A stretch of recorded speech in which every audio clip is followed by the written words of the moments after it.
So yan, dito na naman tayo ulit guys sa palengke. Yan. Dito tayo sa may mga seafood.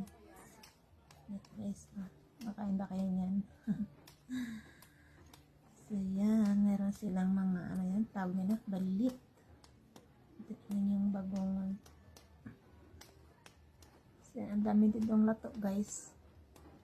Bali yung lato nila parang 3 klase o 4 na klase. Meron yung isa yung parang malalaki. Ayan, tingnan natin guys. Ito o yan. Yan parang malalaki siya dito guys. Yung klase ng pagkalaki. Ito naman yung pino. Mahal na rin yung lato ngayon guys. Yan. Ganun talaga, wala namang mura ngayon eh. So yan, ito iba naman may ari. Ganun din sa kanina. Yung klase niya mahahaba. Tsaka malalaki yung klase ng lato. So yan guys. Ang ganda ng kanilang pagka-arrange ng mga paninda. Mga ano to guys, yung mga fresh lato. Ayan, masarap kapag fresh na fresh talaga. Malutong siya. Ayan. Ayan, naka-arrange ng maayos. Ayan.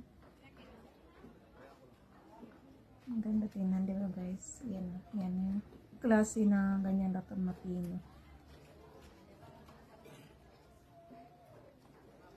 Ito yung kanilang green shell.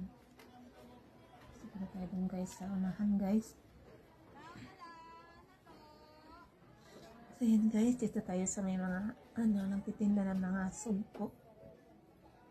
So yan guys, ang dami. Yan, ang sarap nito guys. Merong mas malalaki pa dyan.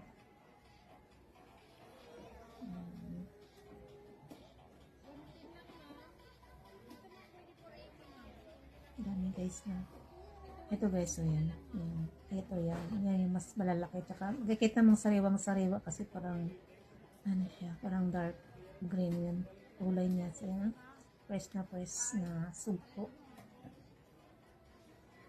So yan.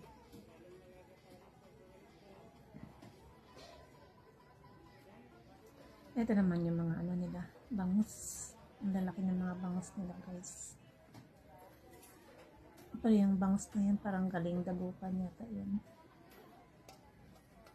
It's pinadala dito sa sa Palawan, di ba ang layo guys na. Kaya medyo mataas yung price. Dito sa crabs. Maliliit na crabs lang yan guys. 80 at ang kilo niyan, pang gulay-gulay, di ba? Pwede kang bumili ng 1/4 lang dyan. So meron namang mas malalaki. Ito tayo ng alimango. So yun lang guys. Maraming salamat sa patuloy na